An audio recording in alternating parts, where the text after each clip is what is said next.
Hello everyone. Today we will discuss a very important topic that is Nernst equation from electrochemistry. जो Nernst equation है वो इतना important है कि हर साल जे या नीट से इसमें क्वेश्चंस आते हैं. तो जो Nernst equation है, it is basically a relationship of concentration term, temperature और EMF या सेल पोटेंशियल का है ये रिलेशन है. तो Nernst equation basically is a relationship और ये जो है वैलिड है दोनों हाफ सेल रिएक्शन के लिए भी और ओवरऑल सेल रिएक्शन के लिए. तो अगर मैं एक जनरल केमिकल रिएक्शन लिखूँ A mole of A reacts with B mole of B to form C mole of C. तो हमने थर्मोडायनेमिक्स में गिब्स फ्री एनर्जी चेंज का रिलेशन पढ़ा था, delta G equals to delta G not plus R T L1 Q. तो यहाँ पे ये जो डेल्टा जी टर्म्स है that is called Gibbs free energy change. Gibbs free energy change जो होगा that is also called useful work या non PV work. अगर कोई बैटरी चार्ज हो रहा है तो उसका क्या होगा, Gibbs free energy change positive होगा. क्यों? क्योंकि बैटरी की एनर्जी क्या हो रही है, बढ़ रही है. और अगर कोई बैटरी को आपने रिमोट में लगाया तो बैटरी को रिमोट में लगाते हुए आप यूज कर रहे हो तो बैटरी क्या होगा, कंज्यूम हो रहा है. उस समय गिब्स फ्री एनर्जी चेंज क्या होगा, नेगेटिव होगा. लेकिन देखिए बैटरी कंज्यूम हो रहा है या बैटरी चार्ज हो रहा है तो बैटरी के प्रेशर और वॉल्यूम में कोई डिफरेंस नहीं हो रहा है. वहाँ पे जो वर्क डन होगा उसको नॉन पीवी वर्क कहेंगे या गिब्स फ्री एनर्जी चेंज कहेंगे. ये यूजफुल वर्क होता है. Delta G not is standard Gibbs free energy change.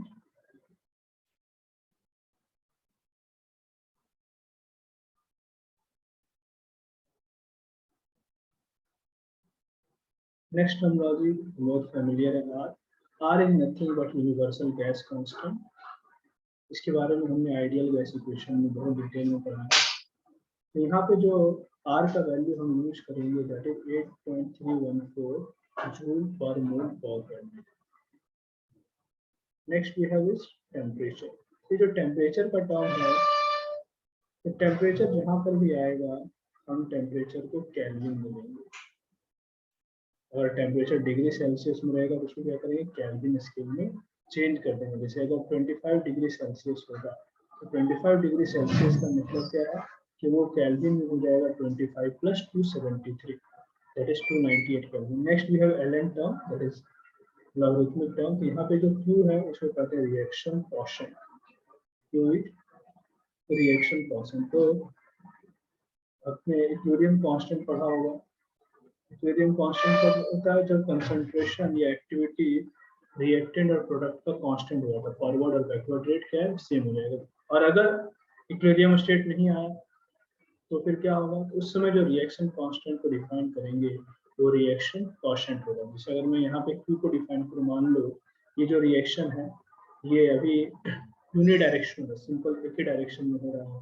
तो अगर मैं यहाँ पे Q को डिफाइन करूँगा तो Q will be concentration of C at any t time raised to power इसका stoichiometric office that is C divided by product of concentration of reactant that is A raised to power stoichiometric office into B at time t raised to power stoichiometric. ये Q है. तो अगर ये reaction equilibrium attain कर जाएगा तो ये Q की वैल्यू क्या होगी, K के बराबर हो जाएगी. ये तो एक रिलेशन है. नेक्स्ट एक बहुत इंपॉर्टेंट रिलेशन होता है वो है delta G equals to minus N F P cell. जिस तरह से Gibbs free energy change define हुआ है वैसे ही standard Gibbs free energy change भी डिफाइन होगा. तो delta G not equals to minus N F P not cell. देखिए यहाँ पे जो टर्मिनोलॉजी है एन एफ ये क्या है, पॉजिटिव टर्मिनोलॉजी. एन एफ का मतलब क्या होता है, तो N is basically number of electron exchange during half cell reaction या overall cell reaction with number of electron exchange होगा. n is number of electron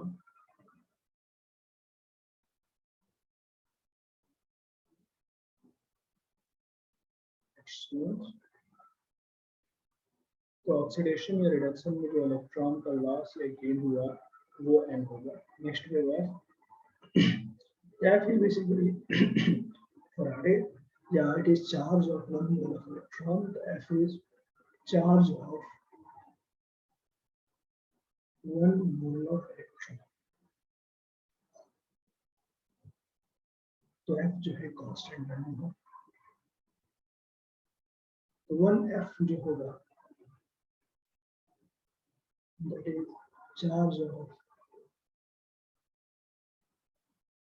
1 mole of electron, as we know कि एक इलेक्ट्रॉन का charge कितना होता है, मैं कहूँगा कि एक इलेक्ट्रॉन का चार्ज होता है 1.67 into 10⁻⁻19 कूलम, और एक मोल का मतलब नंबर होगा 6.022 into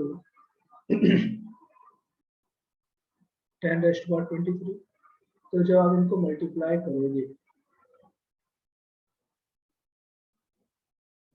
10⁻23, जब आप इनको मल्टीप्लाई करेंगे तो इनका 96,500 कूलम। ठीक है 1 फराडे का value. Next E cell is cell potential या ईएमएफ कह सकते हैं।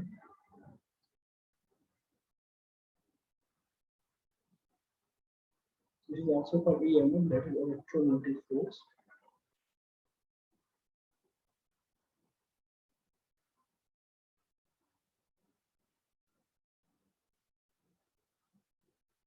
ये जो है नॉन स्टैंडर्ड कंडीशन पे next we E not cell, that is standard cell potential.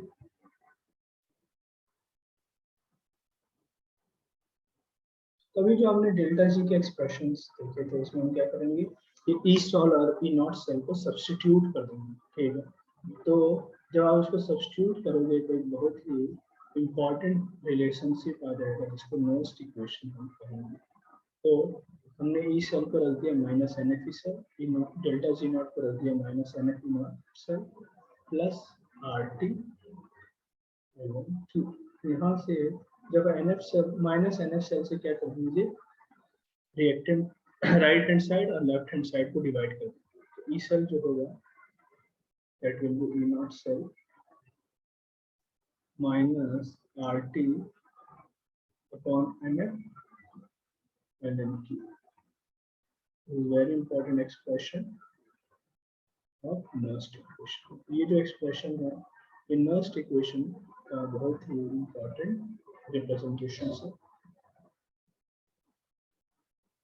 तो यहाँ पे देखिए कुछ वैल्यू जो है कांस्टेंट है, जैसे आर क्या है कांस्टेंट है, एफ क्या है कांस्टेंट है, और टेम्परेचर इन जनरल जो सेल है हम मानते हैं कि सेल जो है that works at 25 degree Celsius या 298 केल्विन। तो सब्स्टिट्यूटिंग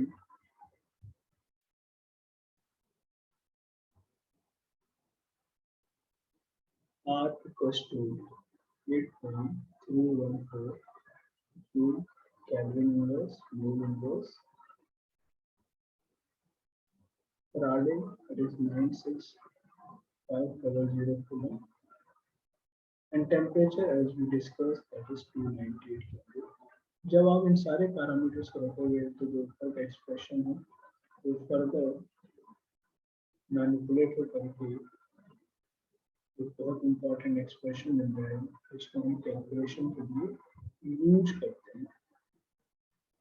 ये वाला जो एक्सप्रेशन है तो कहीं पर भी कैलकुलेशन होगा हम यही वाला एक्सप्रेशन क्या करेंगे यूज करेंगे। This is very very important. तो wherever we will solve problems तो ये वाले एक्सप्रेशंस का हम यूज करेंगे। तो हमने डिस्कस किया था लास्ट टाइम कि ये जो ई सेल है सेल पोटेंशियल है that is feasible for both half cell reaction as well as overall cell reaction. तो नर्स्ट इक्वेशन जो है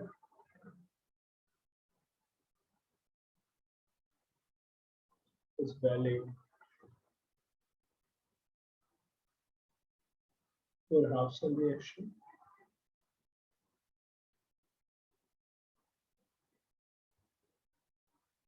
and overall cell reaction.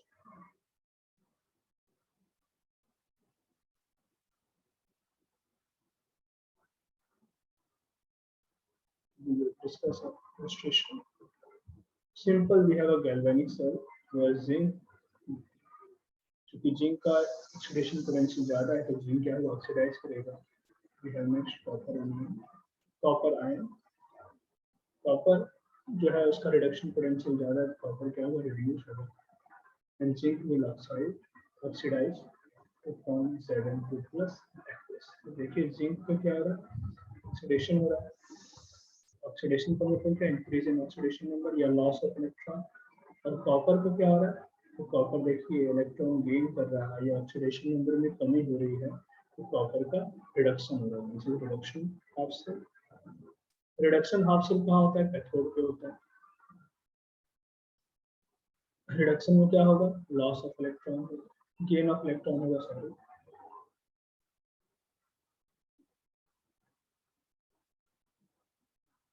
Oxidation number में क्या होगा, तो डिक्रीज इन ऑक्सीडेशन नंबर होगा।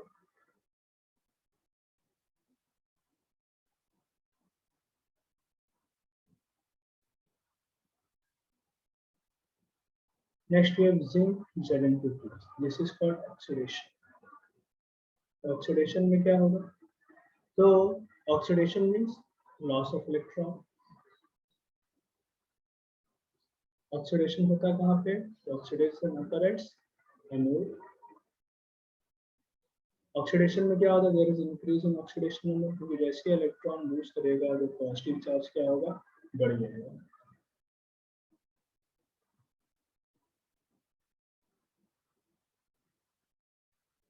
तो अगर मैं ई सेल लिखूं तो देखिए ई zinc Zn2+ will be E naught zinc Zn2+ minus 0.059 divided by 2 log of Zn2+ का कंसंट्रेशन।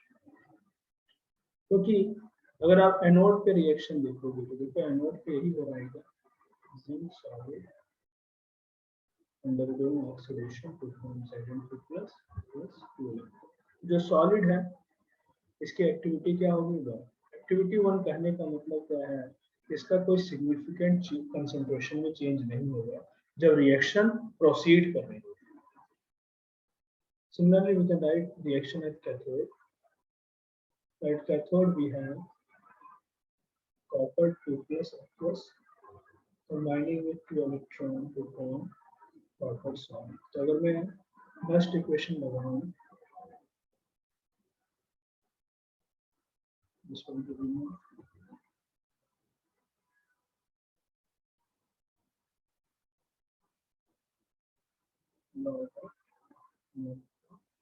CO2+। तो यहाँ पर भी देखिए ये जो कॉपर ये सॉलिड है तो इसकी एक्टिविटी क्या होगी, 1 होगी और इसके कंसंट्रेशन में कोई परिवर्तन नहीं होगा।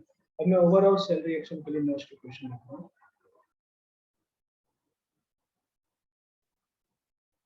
ओवरऑल सेल रिएक्शन क्या है, zinc solid plus copper 2+ aqueous combined to form copper solid plus Zn2+ aqueous। तो जो ई सेल होगा will be E naught minus 0.059 by 2, क्योंकि देखिए दो ही इलेक्ट्रॉन इन्वॉल्व हो रहा है। प्रोडक्ट साइड Zn2+, कॉपर की एक्टिविटी 1 क्योंकि कॉपर सॉलिड है, divided by copper 2+। Similarly, the zinc solid is activity can be known. So this is what next equation for overall cell reaction. The next equation that is valid for both half cell reaction as well as overall cell reaction. So that's all for today. आज के लिए इतना ही। If you have any concern related with this topic or any other topic in chemistry, you can approach me anytime. Thank you. Have a nice day.